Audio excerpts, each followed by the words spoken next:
Hello, everyone. This is Guy in the Basement, me, Drunk Farmer. How are you? And welcome to the show. Yay! Okay, here's the first thing I want to get off my chest. It has to do with sports. And now, sports. All right. For all you Nebraska fans, if you probably heard that our backup quarterback, Vidro, has Videro. Videro. I never could pronounce the guy's last name right, but y'all know who I'm talking about. Put his name in the transport portal this week. Felt that he can. I think he felt he can start somewhere, and I think he can. I think he's got a shot at starting somewhere. Probably to a smaller college, I think, and that's my opinion. I think he can start somewhere at a smaller college. I don't know. I could be right. I could be wrong. But wherever, I mean, it was kind of a blow to the Huskers, honestly. I think it was because he knew all the plays. He was went to Central Florida where Scott Frost was coaching. When Scott Frost got the coaching job here in Nebraska, he followed Scott Frost all the way to Lincoln. He was probably kind of hoping that he was going to get a starting job. Well, that didn't work out. He did start once and he did win, but I think he got the starting quarterback bug, and I think he felt that he needs to transport out of here. He's a local kid, came out of Wahoo, Nebraska, and wherever he lands, hey, I wish him all the luck. So good luck, and you know, it is kind of a blow because he was an experienced quarterback, an experienced backup quarterback for the Huskers. So what's that mean for the Huskers? Well, I think Martinez is the guy. And I think Martinez is going to be the guy. I think it's going to move up McCafferty to number two, and we'll just wait and see if we ever have college football. So we don't know yet. So the college football thing's kind of like I said last week. So we'll wait and find out. But I think right now, in my own opinion, and I think it's no big secret to Nebraska and the Husker Nation that Mr. Martinez could be the guy this year. But I think he might have a little stiff competition with McCafferty. McCafferty showed me a lot last year. He showed me that he can run the ball without being, the kid's tough. So wait and find out. But like I said, I think Martinez is the guy. So that was sports. Hope you were entertained. Now, moving on. This guy and I were talking about this a couple days ago, and it's going to sound morbid, and I'm going to apologize for all this because what I'm about to say is probably going to piss off some people, but and I'll probably get some bad hate mail about it. But all in all, if you sit down and think about it, it's true. And I like to say to them all my condolences to all those people who lost loved ones. This is going to sound kind of sick, but like I said, kind of sit down, take a couple seconds, and think about it. Now, since the coronavirus has been, well, how should I say, dominating the news, including fake news, um, um, there's been, a lot of people died from this, right? And so my friend and I were kind of talking about this, and it was kind of a morbid conversation. And we thought, you know what? You think about this, all the funeral homes in the United States are making a lot of money off this. It's true. I mean, the coronavirus and the funeral homes, they've been making money off the coronavirus. They kind of go two and two together right there, right? And let's face it, I know it's morbid. I know I'm wrong about saying that. But all in all, yeah, a lot of funeral homes, if they were having financial trouble, they're probably not anymore because it's all about this. And I've heard lately, I've been hearing a lot of commercials about funeral homes and stuff on the radio or seen it on TV, and it's like, yeah, and that's how that discussion came about because both of us were saying, "God, this is like the third time we've heard this commercial about this funeral home on the radio and stuff like that." And it was like, "God, yeah, I know. I've been hearing like 3 or 4 times an hour about funeral homes and stuff." And I was like, and that's how that discussion came about.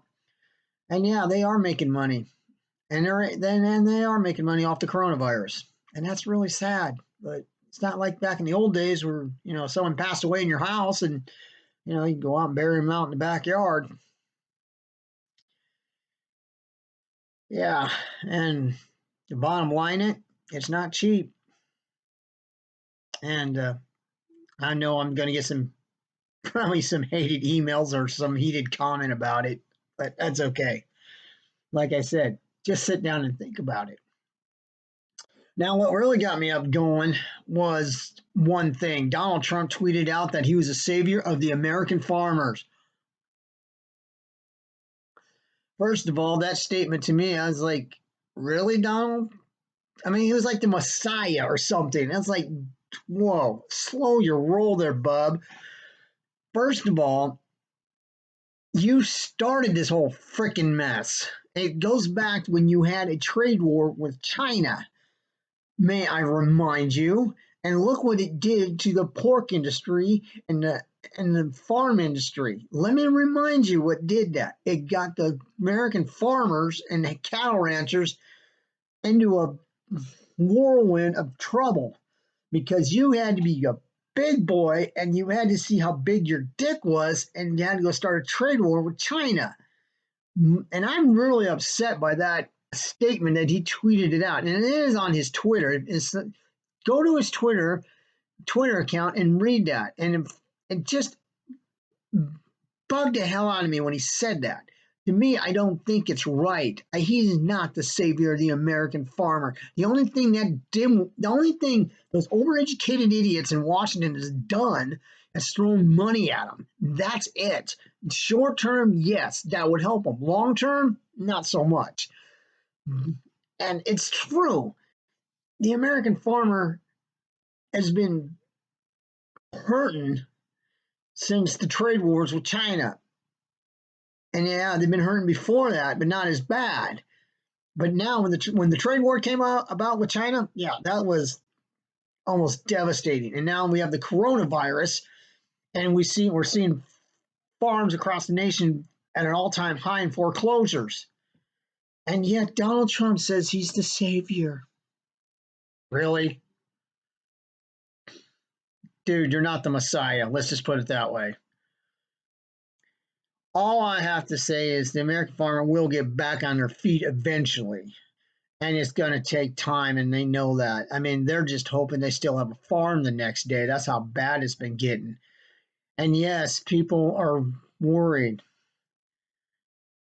And I come from a farm state, and believe me, it's these people were worried about this because the American farmer, and I've said this once and I'll say it again, they are the backbone of America, period.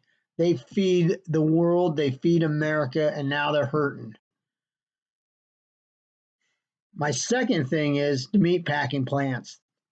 Yeah, and people, I know this is going to be a really shitty thing to say, I'm sorry, but I have to say it. Donald Trump had an exclusive order to keep the meat packing plants open. If he didn't give that order out, the meat packing plants were going to close.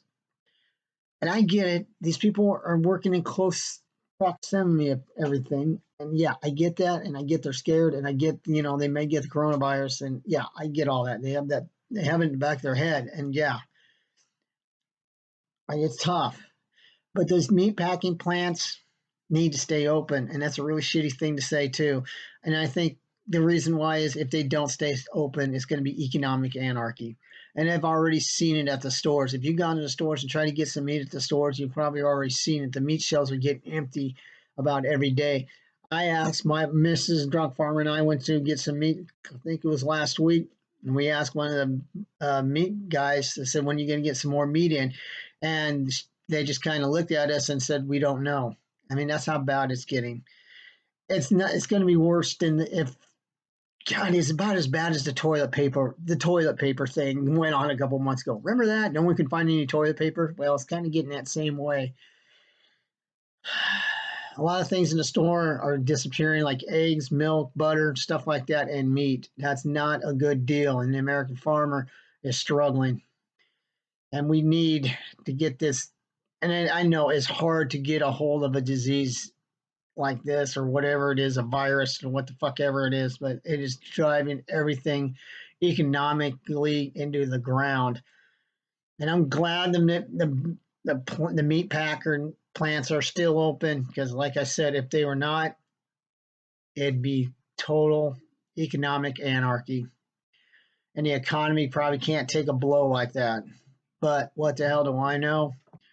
I'm just a guy in the basement. We'll see you next week, everyone. Have a wonderful week. Stay safe and stay out of trouble.